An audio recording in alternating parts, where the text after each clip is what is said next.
موسیٰ علیہ السلام کے ہم زیادہ حقدار ہیں، ایسا کہا رسول اللہ صلی اللہ علیہ وسلم نے جب آپ مدینہ تشریف لائے اور آپ نے دیکھا کہ یہودی عاشوراء کا یعنی 10 محرم کا روزہ رکھتے ہیں، اور پوچھنے پر یہودیوں نے بتایا کہ اس دن اللہ تعالیٰ نے موسیٰ علیہ السلام اور ان کی قوم کو بنی اسرائیل کو فرعون سے نجات دی، فرعون اور اس کے لشکر کو ہلاک کیا، اور اسی شکرانے کے طور پر موسیٰ علیہ السلام نے عاشوراء کا روزہ رکھا، اسی لیے یہودیوں بھی اس کو فالو کرتے ہیں۔ اسی وجہ سے رسول اللہ صلی اللہ علیہ وسلم نے بھی عاشوراء کے دن کا روزہ رکھا اور صحابہ کو بھی تاکید کی، اور پھر آپ نے فرمایا کہ اگر میں اگلے سال زندہ رہا 9 محرم کا بھی روزہ رکھوں گا تاکہ یہودیوں سے ہماری سلمیٹری نہ رہے اور مسلمانوں کی اپنی الگ پہچان ہو، اور ہم یہ بطور سنت 9 اور 10 عاشوراء کا روزہ رکھتے ہیں۔ چلیے اب سمجھتے ہیں کہ محرم کیا ہے۔ محرم یعنی اللہ کا مہینہ، یہ اسلامی کیلنڈر کا پہلا مہینہ ہے اور اسلام کے 4 حرمت والے مہینے ہیں۔ اسلام کے 4 حرمت والے مہینوں میں سے یہ ایک مہینہ ہے۔ اللہ تعالیٰ نے ان مہینوں کے بارے میں قرآن میں ذکر فرمایا ہے۔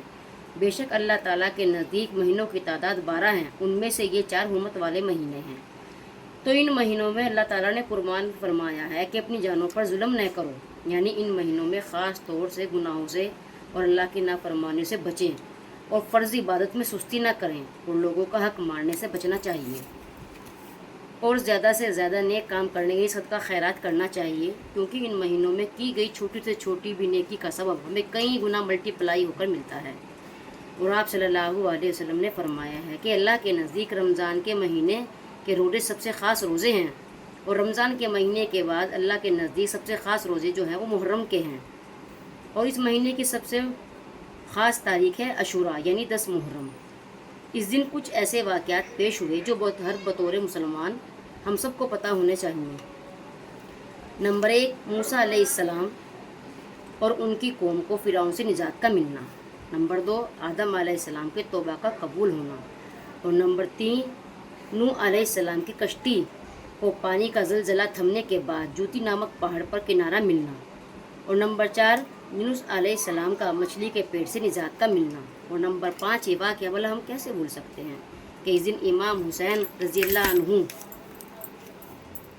نبی پاک صلی اللہ علیہ وسلم کے نواسے امام حسین رضی اللہ عنہ نے کربلا کے میدان میں اسلام کی حفاظت کے لیے